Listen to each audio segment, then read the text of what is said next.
Yeah, I get right to the racks. Then I make that shit back. Run up on me, get shot in the back. Et j'ai une pretty 50 scotch out there. Damn it, so we got Pops. Rest in peace, Woody. But this is long overdue, right? We're back on rest, right, guys? But today we have a special documentary for you to watch. Woody's Dirty Deed. The Deadly Secrets of 1994. Oh, wow. 94 was a good year for me. What were you doing in 1994, Pops? 1994. You were like 47, right? Because you're 67 now, so like... I was hanging tight, you know what I mean? Paying the bills, making ends meet. Nothing illegal, though. But yeah, man, I think we did Woody Norte Side-In, so go check that out. But I think his story is interesting because, like, you guys were saying that he allegedly, ended himself, don't say that word, on YouTube. And it's just interesting, like, it's an interesting figure. He's an Irish guy who's a Norte. Yeah. It's like weird. It's like, so, yeah. If it's your first time tuning in, subscribe to this channel. We're the only channel that's here to keep hip-hop alive. So subscribe to the channel, request the content, and then we react. You say we play. It's very simple. We have a Discord that's lit. Nah, do that. Join the Discord. I mean? My cell phone's been down, so I haven't been in the Discord. I'm going to get back up and running. Follow him on Instagram, JVTV. Follow me, Pops React. DM me, please. Let's hop right to it. No, don't. If you were to listen to the lyrics of a rapper named Woody from Northern California, you might notice frequent references to the year 1994. We did that. We did 1994 by Woody. We did Norte Side-In by Woody. Go check that out. Yo, he killed that. Right? And it's Norte Side and not Norte Slide. Yo, what else should we do next? What's the next one? Yeah, Tales of a Killer. I keep seeing that. Tales of a Killer is probably next. Yeah. Because Pops want that, because the fans want that. And basically, you say, we play. Yes, sir. Let's get it. We keep our pistol cocked up and they up ready for war. What exactly happened in 1994? What happened? Almost 30 years later, a shroud of mystery surrounds this year. So we decided to look into it. We hope that this video will, finally, provide some answers. Here's everything we uncovered. He about to tell us somebody, right? So we might as well start at the present. And that's easy. Because for Gabriel Snoop Roberson, the present has more or less stayed the same for the last 28 years. Since March 19th, 1995, he do look like a he was Snoop, just right? He looks like years. a Hispanic or maybe Caucasian Snoop Dogg, right? Yeah. He looks scary, too. Where he does. He all business right there. Sheesh. Shout out to you, Snoop. Old, Gabe Roberson has spent every single day of his life inside the cell of a California jail or prison. Gabe was convicted of a murder that happened decades ago, during a time in California where gang violence was responsible for thousands of murders every year, and seized the attention of not just state leaders, but the national media and the White House. Oh my God. Clintons. By contrast, nowadays, virtually all of the deadly violence of the 1990s is long forgotten, and many of the people who went to prison for murder or manslaughter around that time have been released from prison too. Yeah, it makes sense how they're out now. Come on, 25 to 30 years. Yeah, they start coming out. Yeah, because it's 25 to life, but if you get a good deal, maybe you get 17 years. Yeah, we're not condoning violence, but just saying. I have a couple friends who came out who just did 18, 21. That's crazy. Whole different people, right? They came out like a different person? Yeah, like Muslim or maybe. Yeah. Some of them are still clowns. Yeah. Neither of those are true in Gabe's case. He's stuck in a cell with no chance at parole for years, and in all likelihood will remain behind bars for decades to come. Why? Jesus. But at the same time, Gabe's case is far from forgotten. And if you go to Antioch, California, and talk to folks, you'll find that many strongly believe Gabe has lost his entire adulthood over a crime he never committed. In this video, we'll attempt to explain the history behind his case, the gang beefs behind the deadly shooting that ruined a girl's coming-of-age party, and how the voice of just one man was able to keep the case of Gabriel Snoop Roberson from being forgotten. Let's go back to the early 1990s in East Contra Costa County, a place we've covered before in another video. Nowadays, the area's biggest city of Antioch is known as a haven for drugs, crime, gang violence, and a notorious kidnapping by a child molester. Jesus. Bro. But back in the 1990s... It says she was held for 18 years. What the fuck? That's creepy as hell. Some sick puppy shit. Yeah.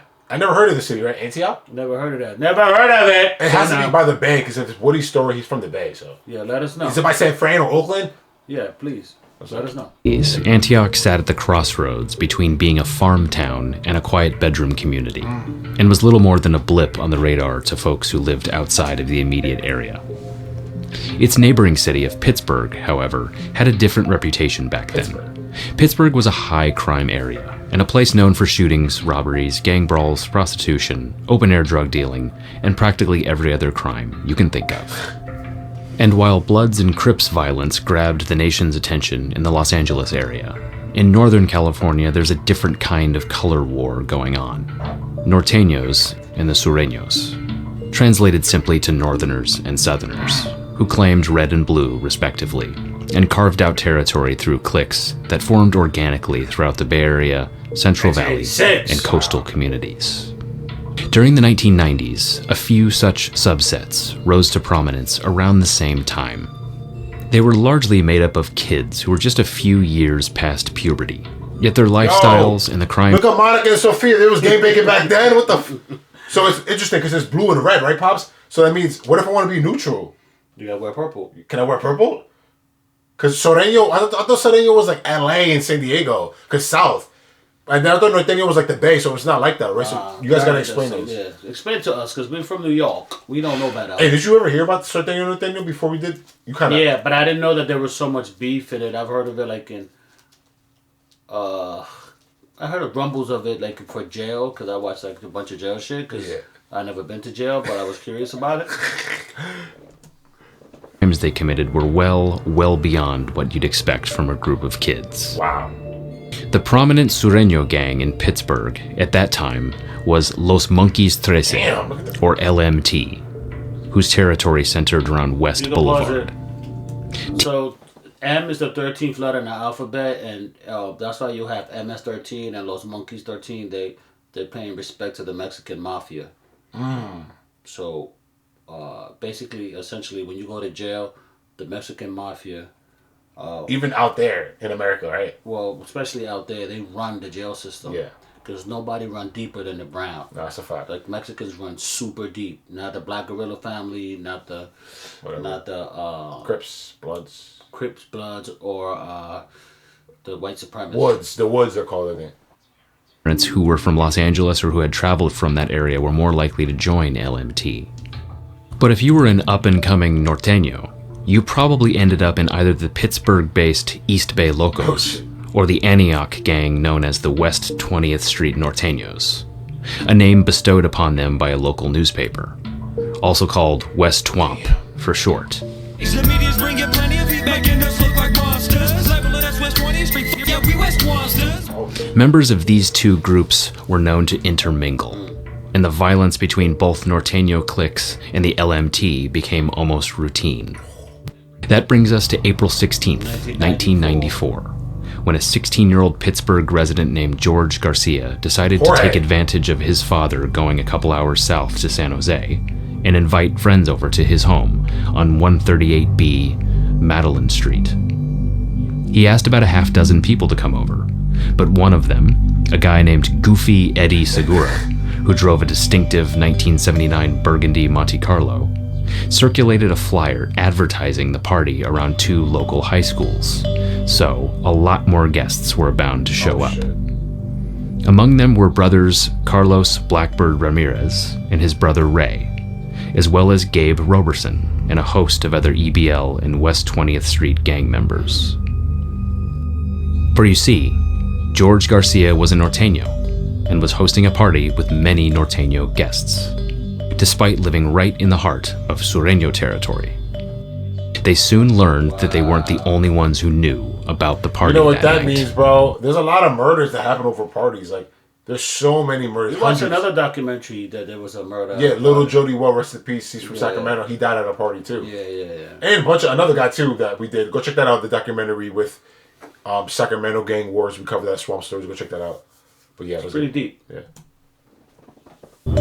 A little before 10 p.m., a blue sedan drove by, and someone hung a gun out the window and opened fire at the house party, striking Ray Ramirez in the side.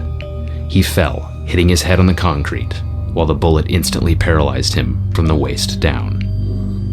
His 17-year-old brother, Blackbird, witnessed the entire thing and was obviously incredibly distressed. 5 years later, after lingering in poor health, Ray Ramirez would pass away shortly after being admitted into a local hospital. Oh, wow. What happened? Sad. Gabe Roberson was standing right next to Ray Ramirez when he was shot, but didn't stick around too long after the cops got there.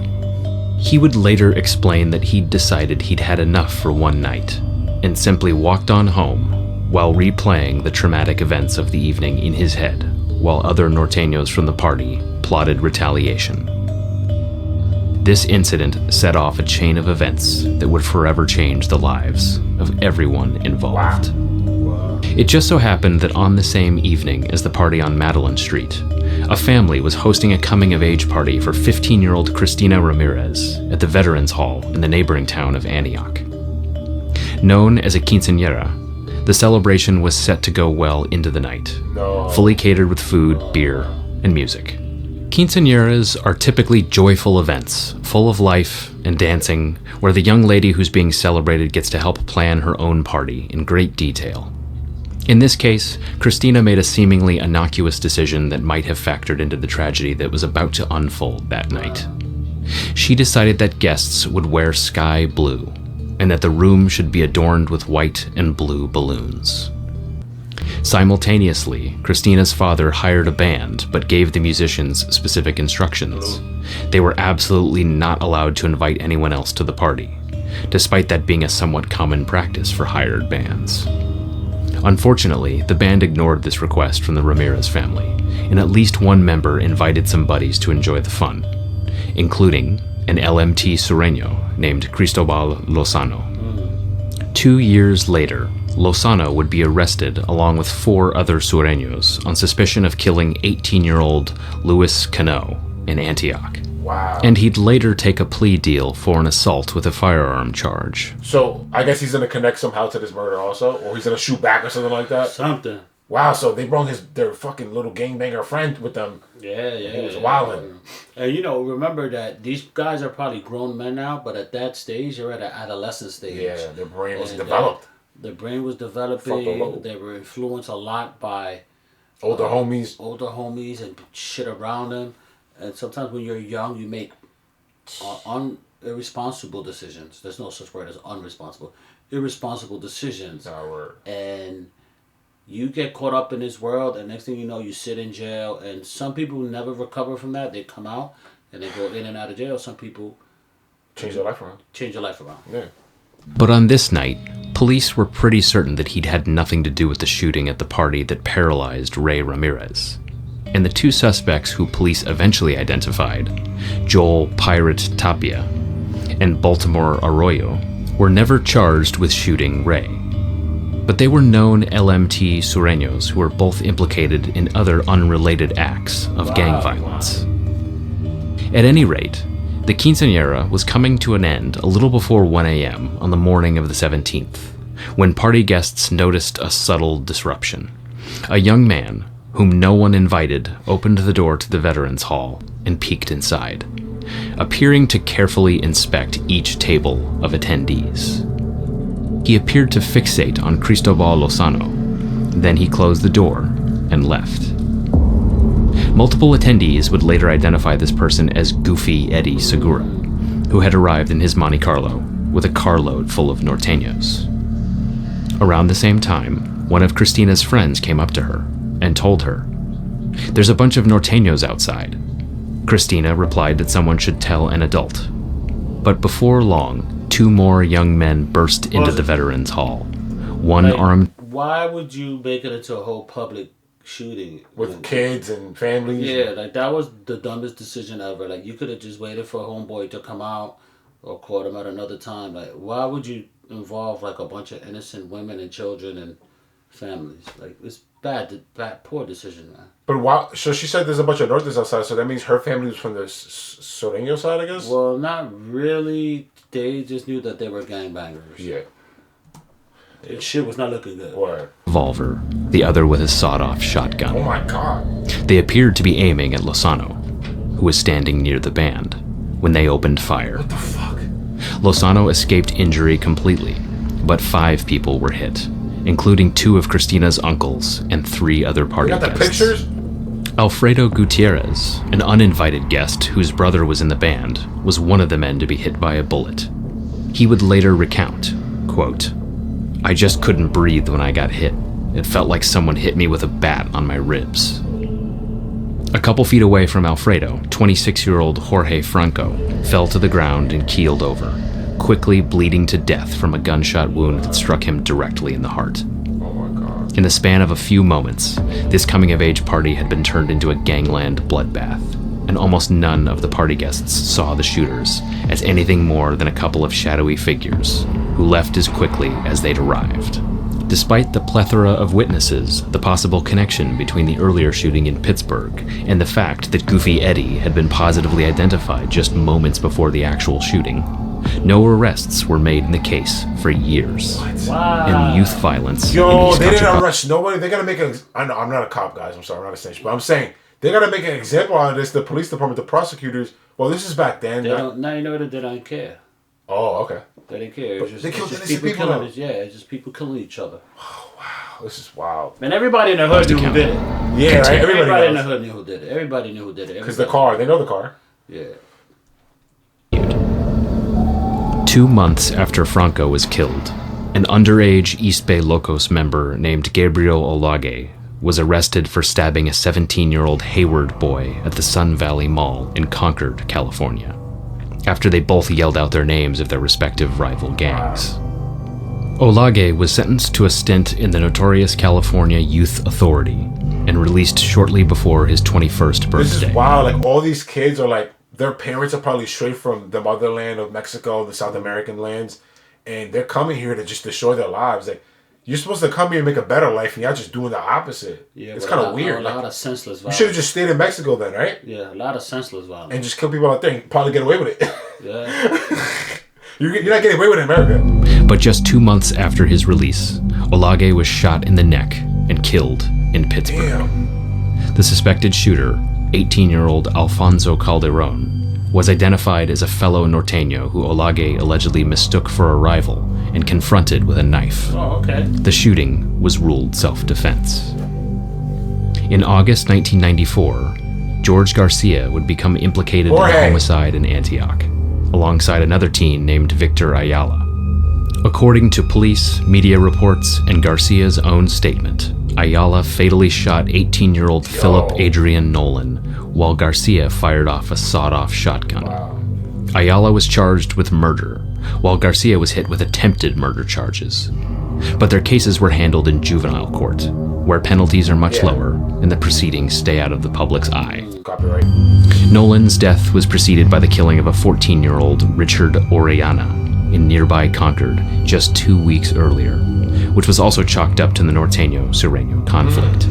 So, 187, we hit them. 7-8 when they hit us. Back and forth, we all die. Fuck it, in my northerners, I trust the rise of... The following month, at a bonfire market in downtown Antioch, 3 people were shot by a young man who first fired at a person he was arguing with, but then appeared to just shoot randomly into nearby crowds. Yo! Luckily, no one was killed. Isn't that crazy? People still do this to this day, like shooting to random crowds. Like, how do you even think like, yo, I'm gonna just shoot into this crowd, maybe hit my target? Oh, no. How do you even think that? And also, this is crazy. There's not even any black gangs here. It's just straight South American people just killing each other. That's crazy. I think that a lot of it too is when you're a criminal, you're just not smart. You're just a dumbass Yeah. because you do dumbass things. Because it looks like no one survived this. They look like they all died or in jail right now. Essentially, Wow. One evening in January 1995, at a Taco Bell in Antioch, alongside Highway 4, someone in a yellow Malibu full of Norteños fired several shots into a BMW after one of the passengers yelled something at them. One person was struck in the hip and another cut by broken glass, but nobody was killed. This time, the suspect was identified as an Antioch native named Ryan Wood, whose red-tinted hair may have made him easy for eyewitnesses to identify. Wood was spotted by the police shortly after the shooting, but escaped following a car and foot chase. Wood's residence in nearby Clayton was raided by police, and they seized photographs and other evidence before ultimately arresting him on attempted murder charges. Wood was able to avoid prison, thanks in part to a lack of witness cooperation, but was required to stay away from the Antioch area as a term of probation. In just a few years, though, Ryan Wood would be known around the world for being influenced by his upbringing in the city of Antioch, and the Taco Bell shooting would later be immortalized in a popular song. Oh, shit. In November 1995, yet another teenager was killed in a shooting, this time just 1 block away from Antioch City Hall. 17-year-old Martine Maya was shot in the head, abdomen, and arm, but survived until the next day when he was pronounced dead at a local hospital. 2 others were injured. This time, police identified a suspect within hours. When it was like the crazy years of LA, wasn't LA around this time was going crazy too? Yeah, the 90s. So like the whole Cali was just there. Yeah, Cali just lit. I mean, but New York City was like that too, right? The late 80s, early 90s, the crack era. Yeah, it was just bad everywhere. New York City's bad, yeah. But LA was the California, LA stuff. It's a little more disturbing because it was a very condensed, smaller area with a lot of violence. And they showed it on TV a lot because it's LA, you know. Yeah. Big cities like New York, Chicago, they're gonna have violence because they're just extreme. There's a lot of freaking people, but there's a lot of people here, but not as many as the big cities, and a lot of violence for a smaller population. Hours of the shooting, and detectives would later claim that the same man was responsible for the Bonfair Market shooting nearly a year earlier. It was Carlos Blackbird Ramirez, Ray Ramirez's brother, who had apparently spun out of control after that fateful night on April 16th the year before, after watching his brother suffer. Raymond, the night before April, he got shot, started a big old thing. A whole bunch of stuff happened. Brother got shot and I just went crazy. Didn't give a fuck, no. That was the beginning of his downfall, Blackbird's probation officer would later tell a local newspaper. Before that, he wasn't a serious criminal, just a gangbanger having fun. A judge issued a warrant for Blackbird's arrest. The only problem was, around this time, Blackbird seemingly vanished. Not Antioch police or other local agencies, nor even the U.S. Marshals could find him, and they theorized that he had fled to Mexico. Blackbird is gone, but the funk don't stop. While the search for Blackbird continued, police were trying like crazy to gather enough evidence to justify charging him with the murder of Jorge Franco now I'm at the thinking about it, he Veterans probably Hall. did that. Well, I'm not saying that, you know. Yeah, but that's what they're putting together. Yo, so that means he's in Mexico currently right now, probably? That's what they made it seem. They kind of, and I'll tell you right now, usually they come back, like they get bored in Mexico, be like, oh, forgot about me. So he might have came back, I'm guessing though. If he's smart, he did it. But so far, they were striking out. They were certain that Blackbird was the man wielding a sawed-off shotgun, but as the manhunt showed no signs of ending, Detective Leonard Orman of the Antioch Police Department concentrated his efforts on identifying the second gunman. And by February 1996, Orman was pretty sure that it was Gabe Snoop Roberson, who had fired the revolver at other party guests. Orman traveled down to meet Snoop at Susanville Prison, He's already in prison? where he had been serving a sentence for home burglary and robbery charges. Snoop had been behind bars since the year before, when he was still just 17, but now, as a very young adult, had been transferred to the California prison system. Their conversation went like this. Orman spoke with Snoop casually about Ray Ramirez being paralyzed, but then his tone changed. He started grilling Gabe about the quinceañera, telling him he'd never see his 2-year-old son outside of prison ever again, and that if he admitted guilt, he'd be dealt with more leniently. Gabe offered denial after denial, then completely broke down, effectively ending the conversation. Orman returned back to Antioch without a confession, but 9 months later, the Contra Costa District Attorney decided he didn't need one. Gabe was charged with 1 count of murder for Jorge Franco, and 4 counts of attempted murder for the party guests who were in the line of fire. Where's the evidence? This is gonna be tight now. Where's the evidence that he killed them though, or he did that murder, or that situation? Lenny Orman just decided he wanted to pin it on somebody. Wow, like there's no gun or nothing. DNA? Come on, man. I don't know. This is crazy. There was a shooting. I was never questioned. Almost 2 years went by. I was in prison for something else. It's the only time I've ever been locked up in my life. And they came and questioned me. I just told them I didn't know. I knew I didn't do it, but I didn't know who did it. But they told me if I didn't want to cooperate, had me placed in the hole, so I got placed in the hole. The whole administrative segregation is what they call it. They lock you in the cell and you stay in your cell by yourself all day. Basically, it's isolate you. My parole date, the detective came back and told me I was being charged. The case was strung together thusly. One party guest had identified Gabe from a photo lineup and repeated the ID during the preliminary hearing, while a second man had told police he saw Gabe outside the Veterans Hall with a gun near Goofy Eddie's Monte Carlo, then later claimed he wasn't so sure. It was that and a whole pile of gang evidence, detailing not just Gabe's ties to the West 20th Street Norteños, but other crimes committed by other gang members, including some like George Garcia, who turned away from the gang after the Philip Nolan homicide and was now a government cooperator. Ironically, prosecutors theorized that Franco's killers had gotten the guns from Garcia's co-defendant, Victor Ayala, who loaned them to other Norteños while he was in jail for killing Philip Nolan. One thing jurors were not allowed to see was the conversation between Detective Orman and Gabe, as Judge Wayne Westover explained the offers of leniency in an attempt to elicit a confession had gone too far. Quote, "I think the officer just went one step beyond with what he's done here. I've heard his interviews before and upheld them, but I think this one is different."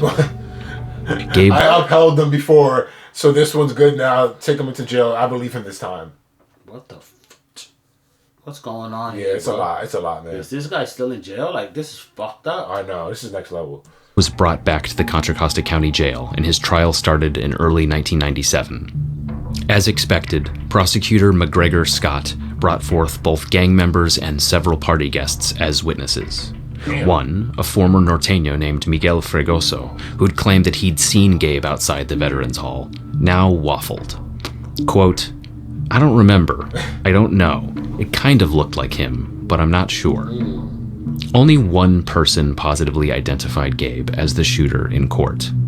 He was Alfredo Ramirez, a 46-year-old Salinas resident who had been shot in the chest, and was both Christina and Jorge's uncle. Ramirez did not waver in his identification, other than insisting that he did not feel the effects of the beer he drank that night because he was dancing. But towards the end of the trial, a seemingly insignificant detail came out. As the trial was ending, Detective Orman testified that Alfredo Ramirez had initially offered a description of the shooter with one very specific detail that could not have applied to Gabe. He had distinctive blondish red or reddish blonde hair. Nevertheless, Alfredo had identified Gabe in both a photo lineup and in court. So when jurors began to deliberate, they were heavily leaning towards guilt. But days into deliberation, there was still We one... know who, sorry to cut off, but we know who has reddish hair. Right. Woodie. Look on Woodie. Wow, this is getting crazy. Heavily leaning towards guilt. But days into deliberation, there was still one holdout who didn't have faith that Alfredo was sober enough to identify the shooter. A mistrial was declared, and McGregor Scott was taken off the case and replaced by another deputy district attorney, John Cope. At Gabe's second trial 5 months later, his luck ran out. He was convicted of murder, all of the attempted murders, gang charges, and enhancements for use of a gun, leaving him with a sentence of life and then some. My homie Snoop gotta be deceased and come back 5 times before he's released. At age 18, swiped off the streets and set up by these punk police convicted of fucking... Quote, "I'm glad he got it because that's what he deserves," Oscar Franco, Jorge's brother, told reporters. He held it down. He didn't rat, it looks like. But he said he didn't know. He didn't know. Yeah. That's all. But they wanted to get somebody for it. Yeah. But I don't know. It's kind of weird. People were saying he was outside, and people were saying... But, you know. I don't know. He got a mistrial. Yeah. And then he got tried again and got found guilty. That sucks ass. How do y'all feel about that? Let's have comments. Yeah. And when the door slammed shut behind him, there was no reason to think that his case would ever get widely spoken of or paid attention to again. It had received minimal media coverage, with reporters in the area much more intrigued by the manhunt for Blackbird. But the following year, that changed drastically. In early 1998, Ryan Wood, the West 20th Street Norteño who'd been involved in the Antioch Taco Bell shooting, kicked off his career as a rapper, and from then on was forever known by his stage name, Woodie. Woodie took interest in breakdancing and hip-hop at an early age, and started rapping in high school.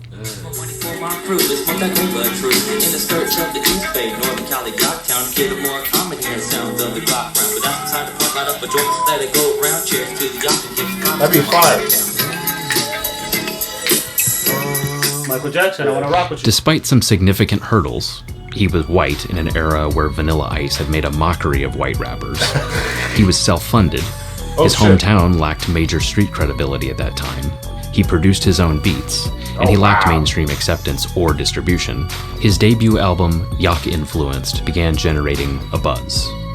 Woodie started selling the album out of his own trunk in the spirit of a Bay Area rap entrepreneurial spirit. Yeah, because I was thinking, like, how did he get big? Because it's, like, so hard back then. Because I can't even fathom. Like, now you got TikTok, you got YouTube, you got all these digital stream platforms. You have no excuses if you're a rapper right now to be lit because there's so many platforms. But Yeah, this guy so if you're a rapper right now and you on TikTok, YouTube, and Instagram, SoundCloud, and you suck ass. Yeah, it's your fault. Because he was chopping out his van. Go get a job, yo.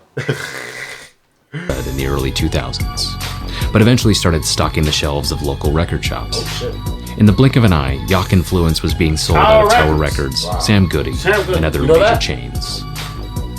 Woodie's songs were transparently authentic. The musings of a young man caught up in a treacherous world of gang violence, torn between unwavering loyalty to his friends, while contemplating how and when he'll face the consequences of his lifestyle. Wow. He spoke not just about gang violence, but the dilemma of being caught between the streets and his own family, and also spoke about real-life events with piercing accuracy. Buy the tape, you listen to the tape. These are real events that happen. I'm talking about real people, homeboys of mine. This isn't a fictional tape. This is real things. This is my side of it. You know, this is how I. On the album Demons in My Sleep. He was a thug. Like, he was really about it. You get that vibe from, like, the way, like, he's a real, you can tell, man. He's a real. And I think that's where hip hop has changed, because at one point hip hop was about reporting what's going on, but then the people who in the actual streets are making the music. Yeah. So what is this, like, from his debut? Like, they did a little promo for his. It's probably like a local channel in the hood. Yeah. Things. This is my side of it. You know, this is how I. On the album Demons in My Sleep, released through the major distributor Koch Records, Woodie included a song called Tales of a Killer, with a verse that recounted the events of the Taco Bell shooting that mirrors the police reports in that case almost exactly. There's another common theme in Woodie's music: Gabriel, Snoop, Roberson.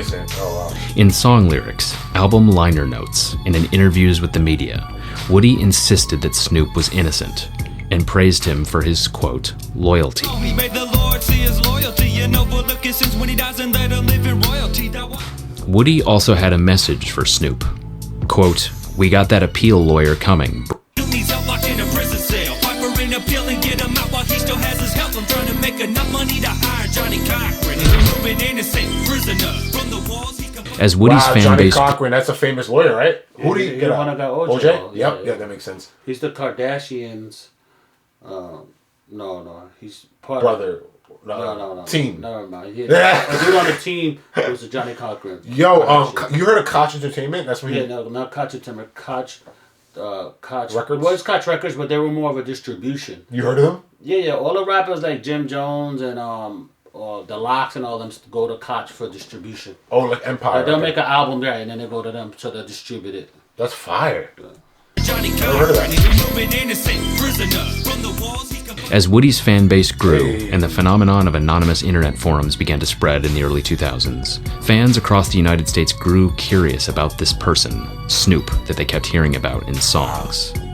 The local newspaper even took notice and aired an interview where Woodie gave his side to not just Snoop's case, but several other high-profile incidents in East Contra Costa County. The cops and the DA might have won in court, but Woodie was winning on public relations. However, this had no bearing on Snoop's case. He lost his appeal and continued to serve out his life sentence, with no other legal options available. As Woodie's rap career was just taking off, yet another tragedy occurred in July of 1998.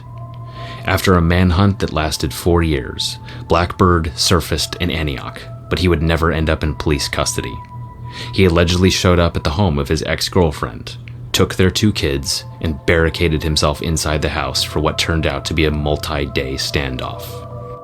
Yo, what was he thinking, In the bro? end- I know he probably lost his mind by then, but bro, why would you barricade and do this hostage stuff when you're like on the run for murder already? Like, what are you doing, bro? He doesn't even know what he's doing. Yeah, at that Just point. distraught. Like, you should stay in Mexico. He's bugging. Both Blackbird and his daughters were dead from gunshot wounds. Oh my god. Police announced that Blackbird had killed the girls and then turned the... It was the second such standoff in Antioch to end this way within a relatively short period of time. But friends and family members of Blackbird have rejected this version of events, with Woodie insisting that Blackbird and his children were killed by police, pointing to the fact that he had suffered 2 fatal gunshot wounds to the head as evidence of this. Perhaps to push back against this narrative, Antioch police released tapes of the standoff. While those tapes were released to the media, no versions have surfaced online, and the Antioch Police Department says they have since been destroyed. All that's left are online articles where journalists recounted what they heard. Woodie was devastated by the death of Blackbird. Yo, I think the cops did that, man. Because how do you get 3 shots to the head? You can't let off 3 shots, bro. After 1 shot, you go. You know, I don't want to repeat that, but after 1 shot, it's gonna you're done. You know what I'm I saying? don't know. It's kind of crazy because there's so many scenarios. I just feel bad for the little girls. Yeah. He was only 22 too. He was young, this kid. Wow. Woodie was devastated by the death of Blackbird. They trying to lock all of us up, they might have killed the babies and low. They knew that Snoop didn't kill nobody and sentenced him to the most. No doubt the pick a start as Blackbird tonight. I'm chopping it up with my big homie, he might be gone, but he's still in my life. Impossible to separate us, but one is the same spirit. His flesh is gone, but his soul is on, and when he speaks to me, I hear it. Gotta get Gabe out, homie. Wasn't for that, I'll be with you right there, without a second thought. Blackbird, dedicated his life. As the years ticked on, Woodie's rap career continued He became forward, chubby. and his fan base got bigger and bigger. He got a major record deal from Koch Records, but also continued putting albums out on his own label, East Coco Records. How you never heard of him? He It's became just coast, right? Coast to coast. Yeah, it's just a big city. Yeah. You mean a smaller city that... Well, yeah. And you had your own New York City hip hop to go through. Yeah, it was a lot. Yeah, it was too much, man. known as a local legend.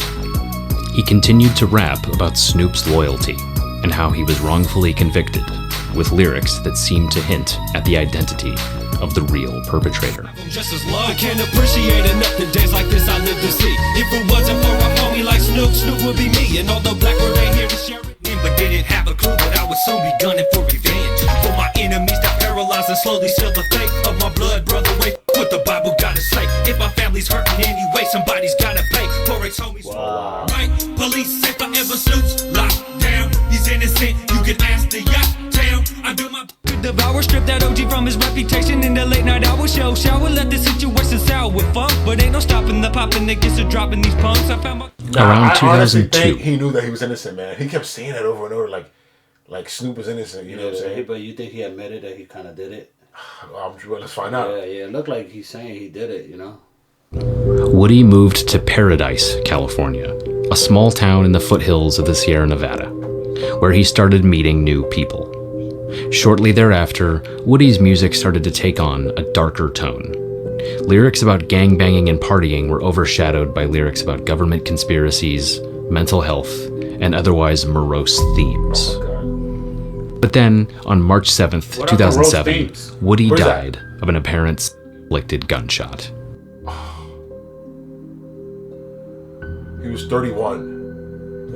As rap fans mourned the death of an underground legend, Woodie's mother made an alarming post on an East Coco Records internet forum, stating that after Woodie died, he had been robbed by a, quote, evil girl. To this day, circumstances surrounding Woodie's death remain somewhat of a mystery.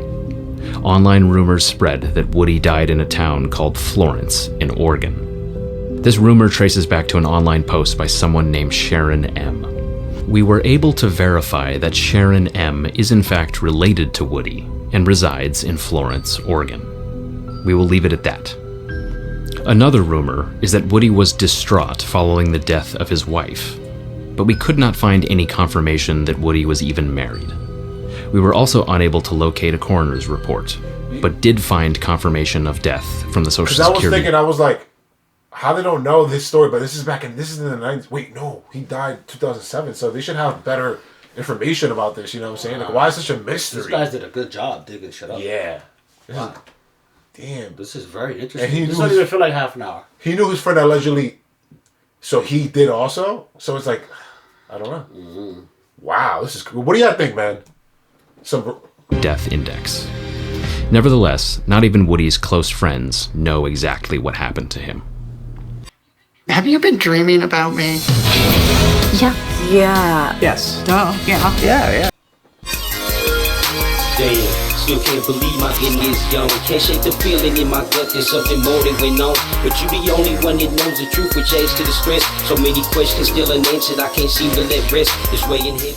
But here's what we do know about the days leading up to Woodie's death.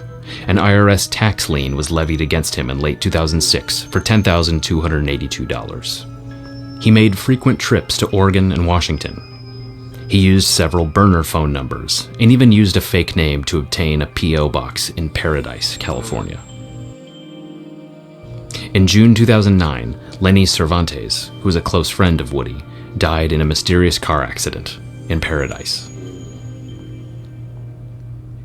Nearly 30 years have passed since the fateful night of the Veterans Hall shooting, and a lot has changed.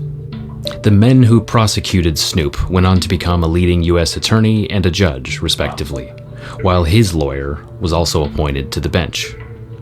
Detective Orman remains in law enforcement after an esteemed career at the Antioch so they were in their Department. early 20s, all these people, right? And now they're in their 50s, 60s now? Yeah. He look old as hell, though. He look old there. And Woodie's music is as popular as it ever was, with many of his friends dedicating their own rap careers to keeping his legacy alive. For Snoop, though, almost nothing has changed. The Innocence Project considered representing him, but ultimately turned it down because it generally reserves resources for cases with DNA evidence. What? His appeals have struck out, and his first parole board hearing went horribly. And unless he shows up at the next hearing with his hat in hand, ready to confess to something he still insists he did not do, it's unlikely to go any better.